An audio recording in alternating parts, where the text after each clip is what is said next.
شب برات میں زندگی، موت، حج، رزق اور اولاد کے فیصلے ہونا، اس بابرکت رات کی فضیلت اس حدیث مبارک سے بھی ہوتی ہے۔ حضرت عائشہ صدیقہ رضی اللہ تعالی عنہا سے مروی ہے کہ حضور نبی اکرم صلی اللہ علیہ وسلم نے ان سے فرمایا، هل تدرین ما فی هذه اللیلۃ؟ قالت ما فیها یا رسول اللہ؟ فقال فیها ان یکتب کل مولود من مولود بنی آدم فی هذه الصلاۃ، وفیها ان یکتب کل ہالک من بنی آدم فی هذه الصلاۃ، وفیها ترفع اعمالهم وفیها تنزل ارزاقهم۔ اے عائشہ، تمہیں معلوم ہے کہ شعبان کی 15 شب میں کیا ہوتا ہے؟ تو انہوں نے عرض کیا، یا رسول اللہ صلی اللہ علیہ وسلم، اس رات میں کیا ہوتا ہے؟ آپ نے فرمایا، اس رات میں جتنے بھی لوگ پیدا ہونے والے ہیں سب کے نام لکھ دیے جاتے ہیں، اور جتنے لوگ فوت ہونے والے ہیں ان سب کے نام بھی لکھ دیے جاتے ہیں، اور اس رات میں لوگوں کے سارے سال کے اعمال اٹھا لیے جاتے ہیں، اور اسی رات میں لوگوں کی روزی مقرر کی جاتی ہے۔ حضرت عائشہ صدیقہ رضی اللہ تعالی عنہ بیان فرماتی ہیں کہ یفتح اللہ الخیر فی 4 لیال، لیلۃ الاضحی والفطر ولیلۃ النصف من شعبان، ینسخ فیہا الاجال والارزاق ویکتب فیہا الحاج وفی لیلۃ العرفۃ الی الاذان۔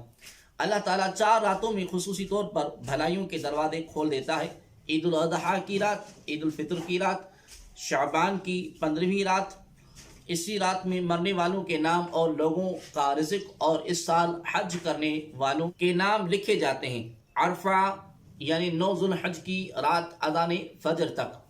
حضرت عبداللہ بن عباس رضی اللہ تعالی عنہ کے شاگرد اکرمہ سے اللہ تعالیٰ کے اس قول فیہا یفرق کل امر حکیم، یعنی اس رات میں ہر حکمت والے کام کا جدا جدا فیصلہ کر دیا جاتا ہے، کی تفسیر میں مروی ہے، فرماتے ہیں کہ یہ شعبان المعظم کی 15ویں رات ہے۔ اس رات اللہ تعالیٰ پورے سال کے امور کی تدبیر فرماتا ہے۔ زندہ لوگوں کے نام مرنے والوں کی فہرست میں لکھ دیے جاتے ہیں، یعنی جنہوں نے آئندہ سال مرنا ہوتا ہے، بیت اللہ شریف کا حج کرنے والوں کی فہرست بنائی جاتی ہے، اور اس میں کوئی اضافہ ہوتا ہے نہ کمی ہوتی۔ ابن ابی دنیا حضرت عطا بن یاسر سے روایت کرتے ہیں، قال اذا كانت ليلة النصف من شعبان دفع الى ملك الموت صحيفة فيقال اقبض من في هذه الصحيفة فإن العبد لا يغرس الغراس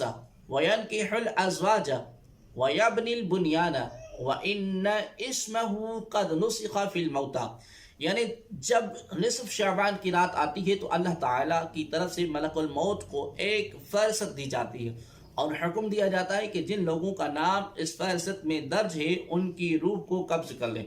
کوئی بندہ تو باغوں کے درخت لگا رہا ہوتا ہے، کوئی شادی کر رہا ہوتا ہے، کوئی تعمیر میں مصروف ہوتا ہے، حالانکہ اس کا نام مردوں کی فہرست میں لکھا جا چکا ہوتا ہے۔ عطا بن یاسر ہی روایت کرتے ہیں کہ جب نصف شعبان کی رات آتی ہے تو ملک الموت کو ایک صحیفہ دیا جاتا ہے، اور اسے کہا جاتا ہے کہ اس صحیفہ کو تھام لو۔